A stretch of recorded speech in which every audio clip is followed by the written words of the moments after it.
তো বন্ধুরা, তোমরা জানো পশ্চিমবঙ্গে এসআইআর চালু হয়ে গেছে। তো আজকে আমার বাড়ি এসে ফর্ম দিয়ে গেছে, এই যে বিএলও এসে। তো এই ফর্মটা ফিল আপ করেছি। তা তোমরা জানি সবাই ভিডিও দেখে নিয়েছো কী করে ফিল আপ করে, তাও আমি জাস্ট করলাম বলে তোমাদেরকে দেখিয়ে দিচ্ছি কীভাবে ফিল আপ করতে হয়, চাইলে দেখতে পারো।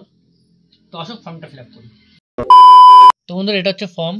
প্রথমে লেখা থাকবে ভারতীয় নির্বাচন কমিশন, তারপরে এই যে তোমার এখানে যে বিএলও, সেই বিএলওর নাম থাকবে এই যে, আর বিএলওর কন্ট্যাক্ট নাম্বার থাকবে। তো এরপরে তোমার নাম, নির্বাচক যেটা আমার, সেটা আমার ছবি থাকবে, আমার নাম, আমার এপিক নাম্বার আর আমার টোটাল অ্যাড্রেস এটা। আর আমি কোন স্কুলে ভোট দিই, আমার ক্রমিক সংখ্যা কত, বিধানসভার ক্ষেত্র কি নাম কি, আর রাজ্য কোন। এটা তোমাদের রাজ্যটা সবারই এক থাকবে, এগুলো চেঞ্জ হবে। তো তারপরে মেন যে কাজটা সেটা হচ্ছে যে, আর এখানে মেন কথা, এখানে একটা সাম্প্রতিক ছবি লাগাতে হবে, পাসপোর্ট সাইজের ছবি, যার ব্যাকগ্রাউন্ড হতে হবে সাদা। এটা মাথায় রাখবে তোমরা। তো প্রথমে ধরো আমি আমার ফর্ম ফিল আপ করছি। আমার ধরো 2002 সালে নাম নেই, ঠিক আছে? তার ক্ষেত্রে কী হবে, প্রথমে জন্ম মাস তারিখ আর কি, প্রথমে বলেছে তারিখ মাস বছর, তারিখ মাস বছর, মানে 5ই জুলাই 1994। আধার নাম্বার আছে ঐচ্ছিক, তোমরা চাইলে দিতে পারো, নাও দিতে পারো। এই যে আমি দিয়েছি, এটা তো পুরোটা দেওয়া ঠিক না, তোমরা তোমাদের মতো করে বসিয়ে নিও। মোবাইল নাম্বার এটা দেবে এখানে। এবার দেখো, পিতার বা অভিভাবকের নাম, যদি তোমরা তোমার বাবাকে আর কি আত্মীয় এখানে বাবার নাম দিয়ে এসআইআর করতে চাও, সেক্ষেত্রে তুমি পিতার নামের এখানে টিক মারবে, আমি যেমন দিয়েছি।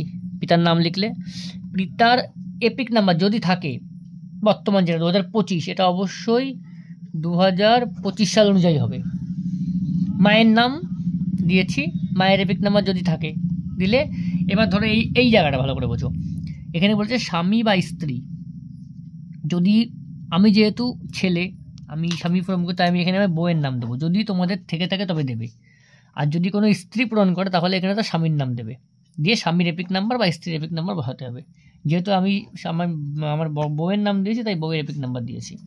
আচ্ছা, এবার দেখো, এবার এখানে বলেছে সর্বশেষ এসআইআরের নির্বাচক তালিকায় থাকা নির্বাচকের নাম।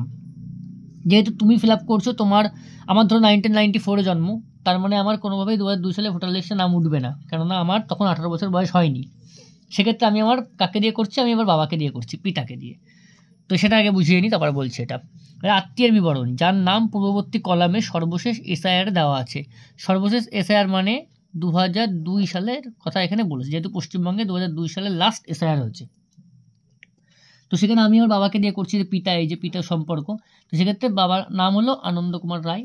এপিক নাম্বার, এটা কিন্তু সম্পূর্ণ 2002 সালের এপিক নাম্বার হবে, যেটা 2002 সালে ছিল সেই এপিক নাম্বারটা দেবে, 25-এরটা নয়। আত্মীয়ের নাম, মানে এনার আত্মীয়, মানে যেহেতু এনার বাবার নাম সুশীল রায়, সেটা পিতা লিখেছি, মানে আমার বাবার বাবা, সেই জন্য আমি এখানে পিতা করেছি, এটা কিন্তু খেয়াল করবে। জেলা উত্তর 24 পরগনা, রাজ্য পশ্চিমবঙ্গ, সবার এক হবে। বিধানসভা ক্ষেত্র বাদুড়িয়া, 2002 সালে যেখানে ছিল, যে বিধানসভা ছিল সেই বিধানসভার নাম হবে। যেহেতু 2002 সালে বাদুড়িয়ায় থাকতো, সেখানকার নাম আমি লিখেছি। এখন যেমন দেখো এই বনগাঁতে, এখন কিন্তু বনগাঁ করলে হবে না, এখন তোমাকে করতে হবে 2002 সালেরটা। বিধানসভার ক্ষেত্রের নাম্বার, কত নম্বর বিধানসভা, এটা তোমরা 2002 সাল লিস্ট বের করলে উপরে পেয়ে যাবে, বাদিকে থাকে 94 নম্বর, অংশ 74। আর ক্রমিক সংখ্যা, কত নম্বর সংখ্যায় তার নাম আছে, যেমন বাবার নাম ছিল 202 নম্বরে, সেটা এখানে লিখতে হবে। এখানে বিএলও সই হবে।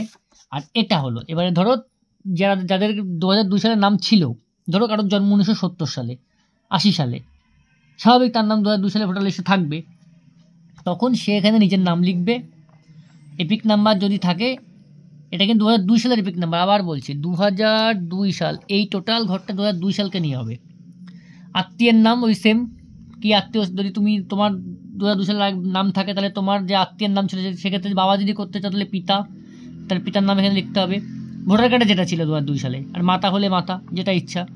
জেলার নাম কী ছিল, জেলার নাম লিখবে, 2002 কোন জেলায় থাকতে। রাজ্য, এখানে রাজ্য এখানে সবসময় ওয়েস্ট বেঙ্গলই হবে। বিধানসভা ক্ষেত্রে 2002 সালে কোন বিধানসভায় তোমার নাম ছিল, বিধানসভা ক্ষেত্রের নাম্বার, অংশ, ক্রমিক সংখ্যা, এটা সেম এইভাবে হবে। এটা তোমার 2002 সালে ভোটার লিস্ট খুললে পেয়ে যাবে। এবার এখানে কি বলেছে, এটা তোমরা পড়ে নিও, এটা এমন কিছু বিষয় নয়। আর এটা 2 কপি তোমাদেরকে দিয়েছে, 1 কপি ফিল আপ করে তোমরা তোমাদের কাছে রেখে দেবে, আর 1 কপি বিএলও এসে নিয়ে যাবে। অবশ্যই দেখবে তোমাদের কাছে যেটা থাকবে, সেখানেও যেন বিএলওর সাইন আর স্ট্যাম্প থাকে, এটা মাস্ট, এটা কিন্তু তোমাকে মাস্ট করতে হবে। তো এবার এটা দেখো, নির্বাচক বা পরিবারের যে কোনো সাবালক সদস্যের স্বাক্ষর, বাম হাতের বৃদ্ধাঙ্গুলির ছাপ, তারিখ সহ উল্লেখ করতে হবে। তো খুবই সহজ পদ্ধতি।